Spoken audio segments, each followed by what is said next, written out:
Dasturimiz davom etadi. 6-iyun kuni Toshkentda 45-sonli yo'nalishda qatnovchi elektrobus Qo'yliq bozori yaqinidagi bekatda orqaga harakatlanayotib 35 yoshli ayolni urib yubordi. Jabrlanuvchi olgan tan jarohatlari tufayli voqea joyida halok bo'lgan. Muxbirimiz Mo'tabar Nurmuhamedova ushbu baxtsiz hodisa tafsilotlari haqida so'z yuritadi.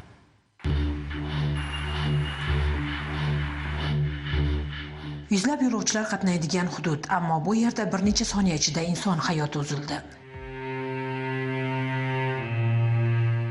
Toshkentda yana bir yo'l transport hodisasi inson umriga zomin bo'ldi. Bu safar fojia jamoat transporti bilan yuz berdi. Bektemir tumanida orqaga harakatlanayotgan avtobus piyodani urib yubordi.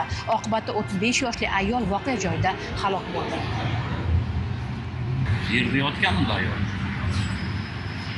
Shopirda aybi yo'q, bu yerda ko'p mashinalar xalaqit qiladi sizga. Kolyaskani olaman deb orqaga tortaman deb yugurdi-da, tuxumim o'ynab ketmasin. Kolyaska avtobusning oldida turibdi. O'rtada turibdi. Kolyaska o'rtada turadi. Ular endi kolyaskani borib yoqqa tortib olmoqchi edi. Tortib olaman deb o'sha payti yiqildi-da. Avtobus urgandan keyin, zarba bo'lgandan keyin kolyaska og'nadi-yu, o'zi ham qo'shilib og'nadi. Tagida qolib ketdi.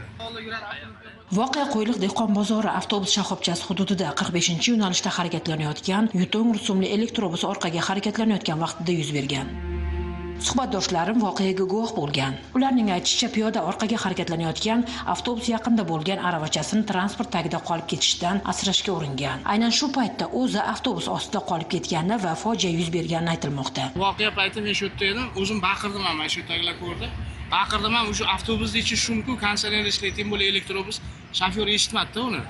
Baqirganimdan to'g'ri yo'q edi. O'sha yugurib borganimcha esi bo'lgandi-da o'sha odam. Nafas olayotgandi. Mana avtobus turibdi, ko'rdingizmi?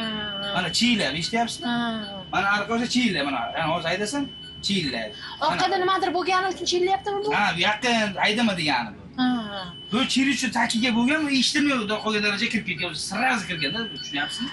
Shunda balki mana shu chiylaganni ham e'tibor qilmagandir haydovchi, nima deb o'ylaysiz? Yo juda yaqin bo'lgani uchun ko'rmay qolgan. Juda yaqin, romerga taqalib turgan bu, yurganda sirraz kirganda bu.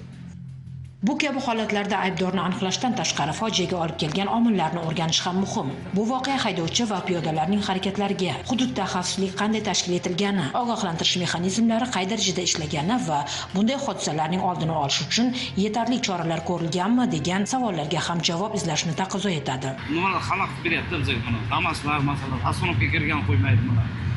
Egallar bo'lgan joyda xususiy mashinalar keladi ko'plari. Shular ko'plab bizga xalaqit beryapti. Soat nechilarda o'sha paytda? 2:30 bor edi. Avtobuslar va yuk mashinalarda haydovchi ko'rish qiyin bo'lgan hududlar bor. Bozorlar, odamlar gavjum joylarda harakat yanada qiyinlashadi. Bunday paytlarda ham yo'lovchilar, ham haydovchilar yanada ehtiyotkor bo'lish kerak. Bu ko'ngilsiz voqea barchaga oddiygina qoidani yana bir bor eslatdi. Rasmiy ma'lumotlarga ko'ra 32 yoshli haydovchi 7 yillik mehnat stajiga ega. Hozirda uning boshqaruvidagi avtobus va piyoda ishtirokidagi to'qnashuv yuzasidan Toshkent shahar Ichki ishlar bosh boshqarmasi tergov bo'limi tomonidan tergovga qadar tekshiruv ishlari olib borilmoqda. Mo'tabar Nurmuhamedova, Ibrohim Sadirov, Zohidjon Mamasoliyev, Toshkent.